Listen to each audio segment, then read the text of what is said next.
And very nice people who would wave to me they waved to everybody as it went by, and they saved for me these words in the local language. Crappy bike. Some people seem to have a gift for conversation. They relate well with others, they can work a room filled with strangers, or very quickly make a connection with someone new, allowing whoever they're speaking with to feel relaxed, comfortable, and engaged. I think on some level, we all want to be skilled at making these connections in our personal, professional, or romantic life. After all, our ability to connect with others is a fundamental part of human survival, so we should innately be good at listening and talking to others. At least, that's what I assumed until I was invited as a guest on a podcast, and my first answer came out like this. The general thesis of the channel was my brother started it, and he was in a place in life where he wasn't sure what he wanted to do, didn't feel like he had a lot of direction, so he originally was set up as like he was going to have, I mean, what the heck is that? So for the next 30 days, I want to take a break from my usual fitness setting goals and try something a bit different. I want to see if social intelligence and conversational speaking are skills that can be learned and practiced. Or is there simply something wrong with me where I will be cursed to eternity to a lifetime of cringe conversation? So when I was listening to your recordings, I could really hear nothing wrong with your speech. It all sounded like someone who's speaking under pressure on a podcast. This is Elena Sadowski.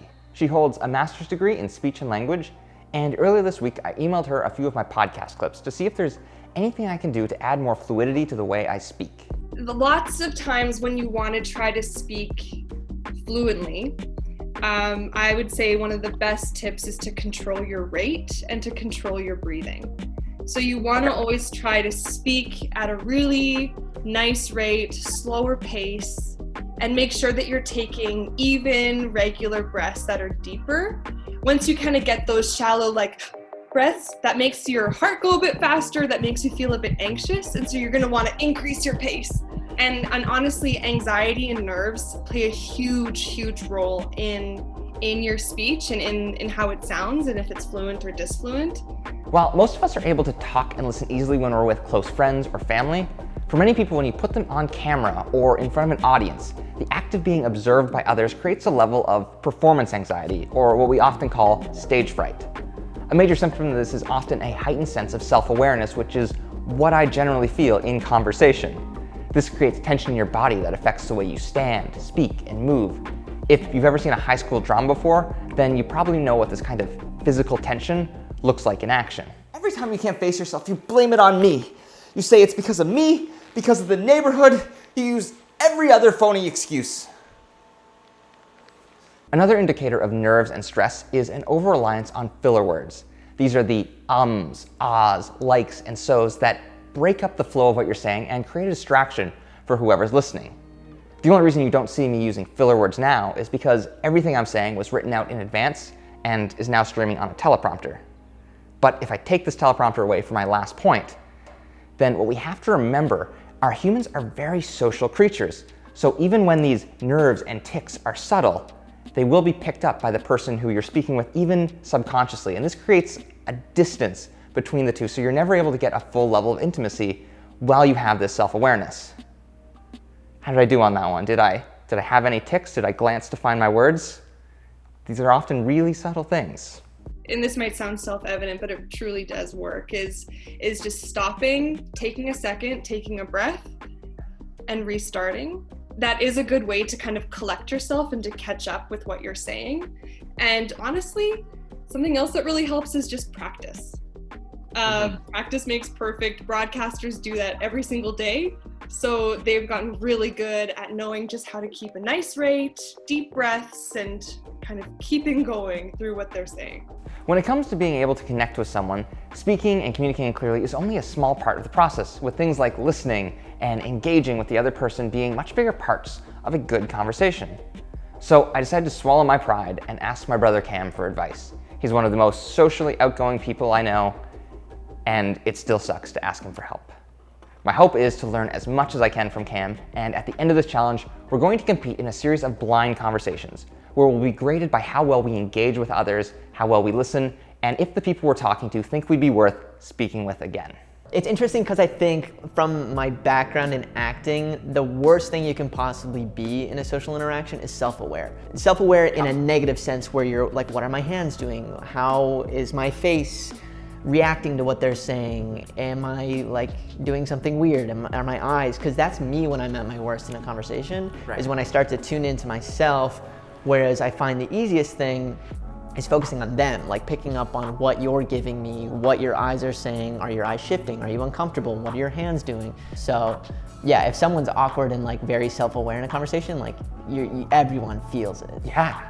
A lot of the times I'm way more comfortable asking questions and listening and kind of feeding off whatever the other person's giving me. It's almost like this improv environment, and a lot of the times I will pick up on what the other person is giving me and kind of base how I'm engaging with them on that. Not that I'm like changing myself for each person, but if someone's obviously really interested in this subject, then let's like lean into this. Let me ask a few questions about that, and maybe we can find some common ground of interest that then we're having this mutually enjoyable conversation. After my conversations with Cam and Elena, I get to work trying to put their advice into action by taking on all the business meetings for the next 2 weeks. I practice pacing my speech while trying to convey warm body language and listening intently to whoever's speaking. I also look up old friends to chat with as a way of working on better communication habits.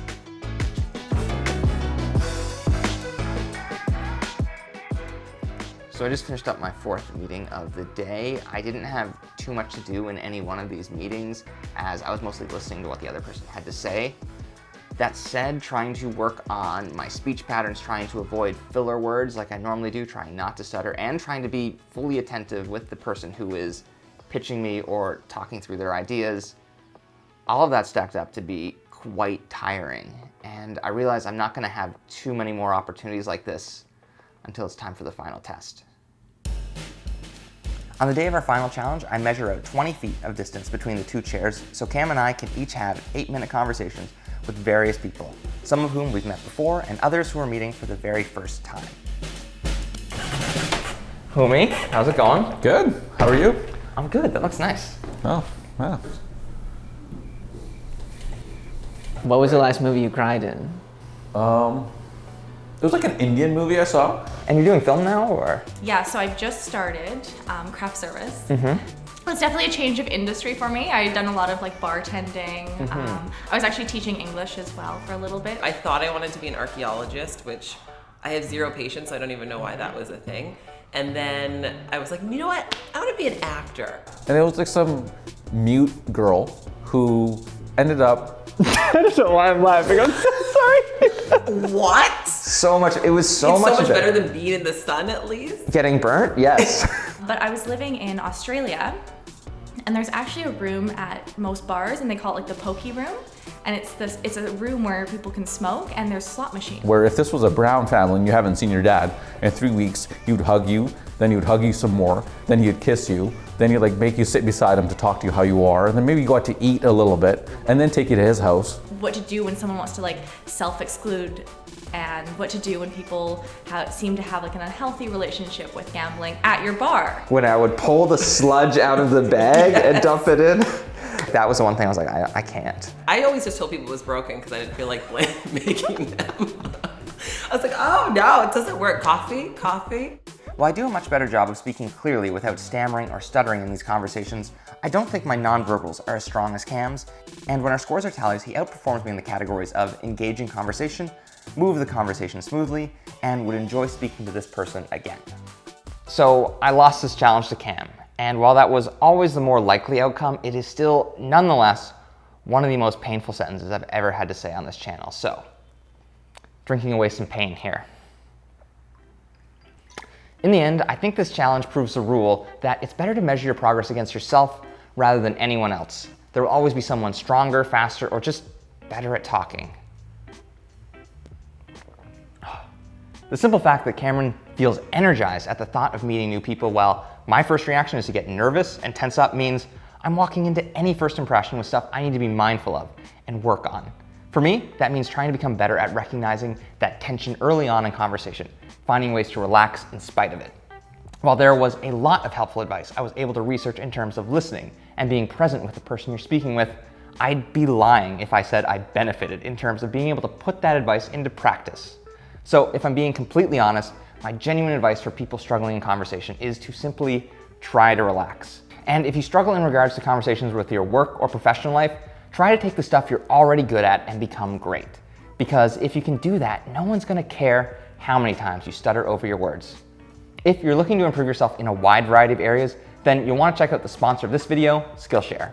Skillshare is an online learning community where millions of curious and creative people come together to take classes where they can explore new skills, strengthen existing interests, or pursue new avenues of creativity.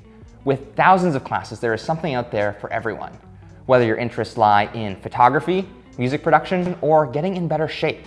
Most classes are under 60 minutes, so you can fit them into your schedule, and there's a wide range of skill levels available on topics, so you don't have to be intimidated about being a beginner. Since Skillshare is curated for learning, there are no ads on the platform, and you can really hone in on the stuff you're interested in. Because my life's been feeling more disjointed than usual in terms of workload, I've been checking out Ali Abdal's class on productivity to pick up a few useful pointers that help me keep things managed and organized in my day-to-day life. At less than $10 a month with an annual subscription, the value Skillshare offers is amazing. Right now, the first 1,000 people to click the link in my description will get a free trial of Skillshare Premium. So if you're interested in learning, gaining new skills, or even brushing up on some old ones, click the link below and explore your creativity. Until next time, keep going for the goal. That one's not bad, actually.